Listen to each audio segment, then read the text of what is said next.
Subscribe now and press the bell icon. Never miss an update. नमस्कार दोस्तों, जैसा कि आपने देखा है कि हमारे ग्रुप के एडिटर श्री राजेश दीक्षित जी कुछ दिनों से बालाजी के यात्रा पर थे।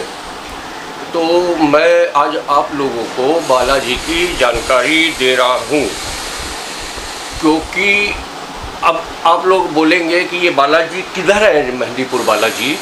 तो ये जो मेहंदीपुर बालाजी है ये राजस्थान के करौली ज़िले में स्थित है। ये जो बालाजी मेहंदीपुर बालाजी है ये राजस्थान के करौली ज़िले में स्थित है। अब इधर ये दो पहाड़ों के बीच में बसा हुआ मेहंदीपुर एक बहुत ही खूबसूरत स्थान है। इधर अब जाने के क्या क्या साधन है, आप लोग बोलेंगे कि कैसे जाएं। तो आवागमन के साधन देखिए, आप आगरा तक रेल यात्रा से जा सकते हैं, रेल मार्ग से जा सकते हैं, या हवाई मार्ग से जाना हो तो आप आगरा उतर जाइए, भारत के किसी भी कोने से जाइए और वहाँ से हिंडौन के लिए बसें चलती हैं। हिंडौन वही राजस्थान में पड़ता है, करौली के पास, और हिंडौन के पास से ही आपको जीप और अन्य साधन मिल जाएंगे। वहाँ से 20-25 किलोमीटर दूर हिंडौन से करौली पड़ता है, तो आप वहाँ जा सकते हैं। और बाकी आपको मथुरा, वृंदावन, आगरा और अलीगढ़ से भी आपको मतलब आवागमन के साधन है। बसें चलती हैं, हर तरह की बसें, लग्जरी, एसी, जैसे ये आप जिस टाइप की बसों में जाना चाहते हैं तो आप जा सकते हैं। और असल में बालाजी हनुमान जी को ही बोलते हैं। उत्तर भारत के कई जगह पे हनुमान जी को बालाजी कहा जाता है। और यहाँ जितने भी मंदिर हैं, यहाँ मतलब आपको क्या होता है कि बालाजी जाने के जो नियम है, बालाजी जाने के नियम बड़े कठिन नियम है। आपको अगर बालाजी जाना है तो बालाजी जाने के कम से कम 1 हफ्ते पहले आपको तामसिक चीज़ें छोड़नी पड़ेंगी। जैसे कि तामसिक चीज़ों में आपके मांस, मदिरा और इस टाइप की जो भी चीज़ें हैं वो आपको छोड़नी पड़ेगी, क्योंकि इसके नियम बड़े सख्त हैं। और आपको मतलब सर्वप्रथम जब आप बालाजी मंदिर से में जाते हैं तो बालाजी में मंदिर में 3 देवता वास करते हैं। एक तो बालाजी तो है ही, जिनको कि भगवान शिव का रूप बोला जाता है वहाँ के हिसाब से। वो वहाँ के करौली के राजा भी कहलाते हैं, मेहंदीपुर के राजा उनको कहलाया जाता है। उसके एक और देवता है जिनको प्रेतराज बोला जाता है, और एक काल भैरव कोतवाल है। तो वहाँ जो राजा की उपाधि दी गई है वो बालाजी को दी गई है। प्रेतराज उनके दंड के कार्य देखते हैं और कोतवाल उनकी सुरक्षा के कार्य देखते हैं।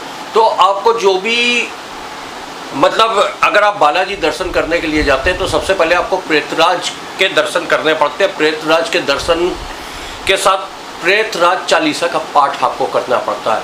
उसके पश्चात फिर आपको दर्शन करना पड़ता है बालाजी का।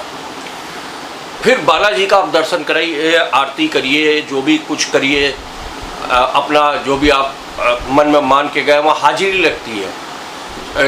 आपको हाजिरी वहाँ देनी पड़ती है कि हमको हमारी ये समस्या है, जो भी कुछ है, प्रेत बाधा या जो भी कुछ है, तो उसका निवारण होता है।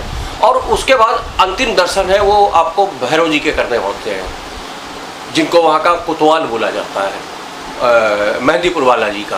तो इसमें क्या है कि जब आप दर्शन कर लेते हैं तो वहाँ एक और मान्यता है कि आप वहाँ ना किसी से प्रसाद ले सकते हैं, ना किसी को प्रसाद दे सकते हैं। और वहाँ दर्शन करने के बाद पीछे मुड़ के नहीं देखा जाता है मंदिर की तरफ, आपको वहाँ से फिर निकल जाना होता है। ये जो वहाँ के जो कायदे कानून और नियम है।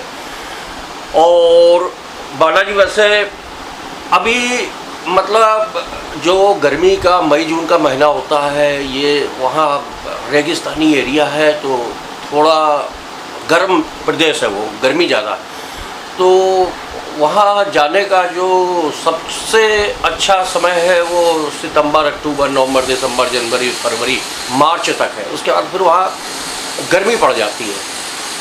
तो आपको ये जो तीनों जो देवता है, मान्यता है कि ये जो प्रकट हुए थे बालाजी में, वो 1000 अभी से 1000 वर्ष पूर्व ये प्रकट हुए थे। तो वहाँ मतलब पूरे भारत से मान्यता है, हिंदू धर्म के हिसाब से, सनातन धर्म के हिसाब से, कि प्रेत बाधा से मुक्ति मिलती है। अगर आपको कोई भी प्रेत बाधा या ऊपरी शक्ति जो नहीं दिखती है तो उसका निवारण बालाजी में जाके तुरंत होता है। तो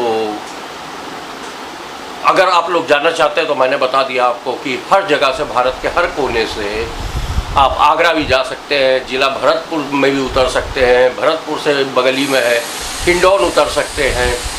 और आगरा, आपको बताया, आगरा, मथुरा, वृंदावन, अलीगढ़, दिल्ली, करौली की बसें जाती हैं सीधी हिंडौन तक की। हिंडौन से फिर करौली आप लोग वहाँ से ये जीप और कार चलती है, ये टैक्सियाँ चलती हैं।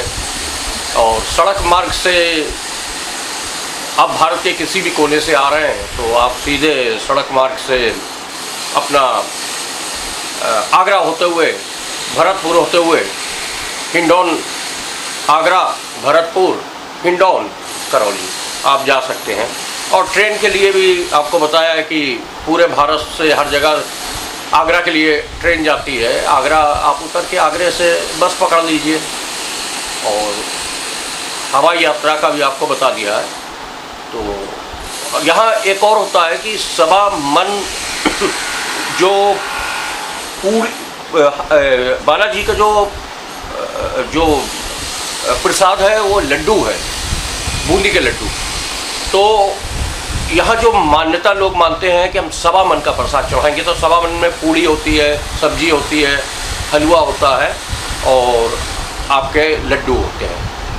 तो जो जाते हैं, अगर उन्होंने कुछ मन्नत मानी है या मनोकामना मानी है, तो जब उनकी पूरी हो जाती है तो दर्शन करने जाते हैं। साथ में ये सवा मनी का प्रसाद, जिसको सवा मन भजन के हिसाब से सवा मन हुआ, तो वो भजन करवा के और उसका भोग लगवाते हैं। तो बोलिए, इसी के साथ श्री बालाजी भगवान की जय हो। जय बालाजी। धन्यवाद।